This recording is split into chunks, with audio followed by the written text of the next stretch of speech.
मैं आलमगीर ख़ान शुक्रगुज़ार हूँ अल्लाह रब्बुल इज़्ज़त का और जनाब बैरिस्टर असदुद्दीन अवैसी साहब सदर कुल हिंद मजलिस इत्तेहादुल मुस्लिमीन का और जनाब प्रकाश अम्बेडकर साहब सदर वंचित बहुजन अघाड़ी, जिन्होंने मुझे परभनी से वंचित बहुजन अघाड़ी के टिकट पर उम्मीदवारी दी है।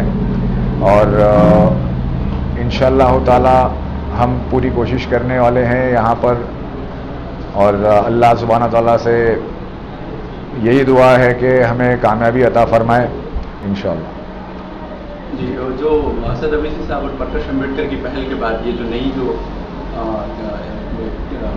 तहरीक शुरू हुई है, इसको आप किस नज़र से देखते हो और आने वाले दिनों में इसकी क्या नतीजे देखने को मिलेंगे? ये एक तहरीक बेइंतहाई ज़रूरी थी और मैं ये समझता हूँ कि जिस तरह से अवाम को एक तरफ फ़िरक़ा परस्त ताकत और दूसरी तरफ सेक्युलर जमात जो सेक्युलर का चोला पहने हुए एक सॉफ्ट हिंदुत्व का अपने आप को अवाम के बीच लेकर जाकर अवाम के वोट का इस्तेमाल करती गई, ये दो ऑप्शंस हमेशा अवाम के बीच आते गए।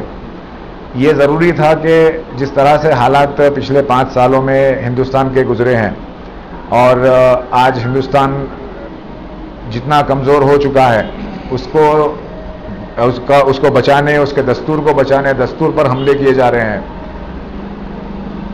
कमज़ोर तबक़ात पर जुल्म किया जा रहा है। तो इस को मद्देनज़र रखते हुए जनाब बैरिस्टर असदुद्दीन अवैसी साहब और प्रकाश अम्बेडकर साहब एडवोकेट दोनों ने मिलकर वंचित बहुजन अघाड़ी को एक ऐसा प्लेटफॉर्म दिया है जहां पर एक अवाम को महसूस होने लगा है कि हम इस दो ऑप्शंस जो हमारे सामने आया करते थे, वो दो ऑप्शंस को बाजुक रखते हुए हमको अपने आप को मजबूत करना चाहिए और हमारे दस्तूर को महफूज करने के लिए हमारे उम्मीदवारों को ऐवानों में भेजने की बहुत ज़रूरत है और आवाम से भी बहुत हमको सपोर्ट मिल रहा है।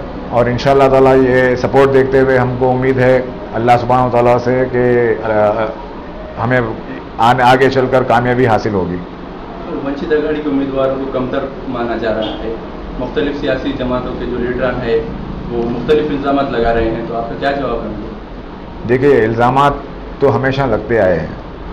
अब जिस तरह से मुझे उम्मीदवारी दी गई है परभनी की, परभनी में आपके सामने एक राष्ट्रवादी का उम्मीदवार भी आया है, आपके सामने राष्ट्रवादी और कांग्रेस है, शिवसेना और बीजेपी है।